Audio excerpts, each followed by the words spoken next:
അർഫാസ് അയ്യൂബ് കഥ എഴുതിയിട്ട് സംവിധാനം ചെയ്തിട്ടുള്ള ആസിഫ് അലിയുടെ ഏറ്റവും ചിത്രമായിട്ടുള്ള ലെവൽ ക്രോസ് കണ്ടു. അത് അഭിനയിച്ചിട്ടുള്ളത് ആസിഫ് അലി, അതേപോലെ ഷറഫുദ്ദീൻ, അമല പോൾ. മെയിൻ ക്യാരക്ടർ പറഞ്ഞാൽ ഈ 3 ക്യാരക്ടറാണ് മെയിൻ ആയിട്ടുള്ളത്. പിന്നെ 2 മുഖങ്ങൾ വന്നു പോകുന്നുണ്ട്. അത് ജസ്റ്റ് വന്നു പോകുന്ന മുഖങ്ങളായതുകൊണ്ട് തന്നെ നമുക്ക് പേരെടുത്ത് പറയാൻ പറ്റുള്ള ഫേമസ് ആയിട്ടുള്ള ആളുകളൊന്നല്ല. പിന്നെ ആകെ 3 കഥാപാത്രം. ഇതിനെ കുറിച്ച് കൂടുതൽ പറയുകയാണെങ്കിൽ നല്ല സസ്പെൻസും കാര്യങ്ങളൊക്കെ ഉണ്ട്. പക്ഷേ കുറച്ച് 2 മണിക്കൂറുള്ള സിനിമയാണ്. അതിൽ അത്യാവശ്യം നല്ല രീതിയിൽ തന്നെ ലാഗ് തോന്നുന്നുണ്ട് കേട്ടോ. ലാഗ് നന്നായിട്ട് അനുഭവപ്പെടുന്നുണ്ട്. കാരണം എന്താ വെച്ചിട്ടുണ്ടെങ്കിൽ ആകെ 3 പേരേ ഉള്ളൂ. പക്ഷെ അത് അവരുടെ സംസാരം കാര്യങ്ങളൊക്കെ സ്ലോവിൽ പോകുമ്പോൾ ഓട്ടോമാറ്റിക്കലി ആയിട്ട് പ്രേക്ഷകന് ഒരു ലാഗ് ഫീൽ ചെയ്യുന്നുണ്ട്. പിന്നെ ഒരു സൈക്കോപാത്ത് പടമാണ്. അത് എന്താ സംഭവം എന്നുള്ളത് സിനിമ കണ്ടാൽ വ്യക്തമായിട്ട് മനസ്സിലാവും. അതെ, ആരാണ് സൈക്കോ എന്നുള്ളത് നമ്മൾ അവസാനം വരെ കൺഫ്യൂഷൻ ആയിട്ടില്ലേ, ആരാണ് എന്നുള്ളതിൽ അവസാനത്തിൽ നമുക്ക് മനസ്സിലാവുള്ളൂ. നമ്മൾ വിചാരിക്കും അതാണെന്ന്, പിന്നെ നമ്മുടെ പ്രതീക്ഷ മാറും.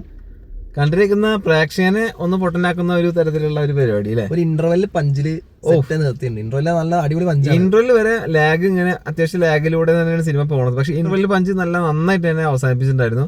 അത് കണ്ടപ്പോൾ എന്തായാലും സെക്കൻഡ് ഹാഫ് കിഡ്ഡനാകുമെന്ന് വിചാരിച്ചു. ബാക്ക്ഗ്രൗണ്ട് സ്കോറും അത്യാവശ്യം കുഴപ്പമില്ലാത്ത രീതിയിലാണ് ഈ സംഭവം നടക്കുന്നതെന്ന് പറഞ്ഞാൽ. ആ ഒരു മരുഭൂമി പറഞ്ഞ പോരാ, അങ്ങനെയുള്ളൊരു ഏരിയ. അവിടെ ഒരു റെയിൽവേ ക്രോസ്, അതിലൊരു ഗേറ്റും കാര്യങ്ങളും വരുന്നുണ്ട്. ലെവൽ ക്രോസിലെ ഗേറ്റ് കീപ്പർ ആയിട്ടാണ് ആസിഫ് അലി ഇതിൽ അഭിനയിച്ചിട്ടുള്ളത്.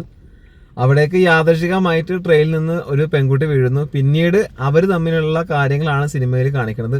3 പേരുടെ കഥ, അതായത് ആസിഫ് അലി, അമല പോൾ, ഷറഫുദ്ദീൻ, ഈ 3 പേരുടെ കഥയാണ് സിനിമയിൽ പറയുന്നത്. പക്ഷെ 3 പേരുടെ കഥ പറയുമ്പോഴും നിഗൂഢതകളാണ് ആ കഥയിൽ മൊത്തം ഉള്ളത്. നമ്മൾ വിചാരിക്കും ഇപ്പോ ഒരാൾ പറയുന്ന കഥയാണ് സത്യം എന്ന് വിചാരിക്കും. അങ്ങനെ കണ്ടിരിക്കുന്ന പ്രേക്ഷകന്റെ മൈൻഡ് ഡൈവേർട്ട് ചെയ്യുന്ന തരത്തിലുള്ള ഒരു കഥയാണ്. കാരണം ഒരു കഥ ഒരാൾ പറയുമ്പോൾ നമ്മൾ വിചാരിക്കും സത്യമാണെന്ന് വിചാരിച്ചു പോകും. അങ്ങനത്തെ ലെവലിലേക്കാണ് ആ സാധനം സ്ക്രിപ്റ്റ് എഴുതിയിട്ടുള്ളത്, അത് അവതരിപ്പിച്ചിട്ടുള്ളത്. അതുപോലെ തന്നെയാണ് രണ്ടാമത്തെ ഒരു ക്യാരക്ടർ വരുമ്പോൾ വിചാരിക്കും ഇതല്ല സംഭവം, വേറെ ആളാന്ന് വിചാരിക്കും.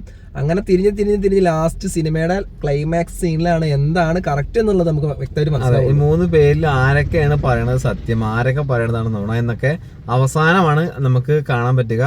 എന്തായാലും ഛായാഗ്രഹണം അത്യാവശ്യം നല്ല രീതിയിൽ, ഫ്രെയിമും കാര്യങ്ങളൊക്കെ നല്ല രീതിയിൽ തന്നെ ഉണ്ടായിരുന്നു. കാരണം ഒരു മരുഭൂമി പോലത്തെ സ്ഥലമാണ്.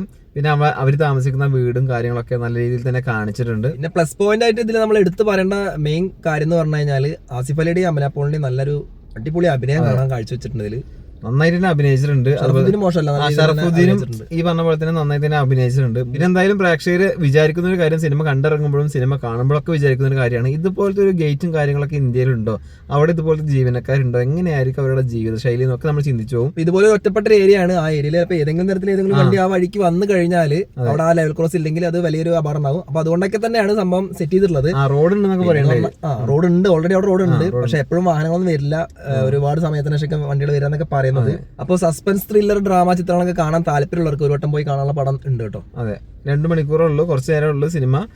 ഇങ്ങനത്തെ സിനിമകൾ ഇഷ്ടപ്പെടുന്ന ആളുകൾക്ക് സിനിമ അവസാനം വരെ കണ്ടിരിക്കാൻ പറ്റും, ഒരു തവണ കാണാൻ പറ്റുന്നതാണ്.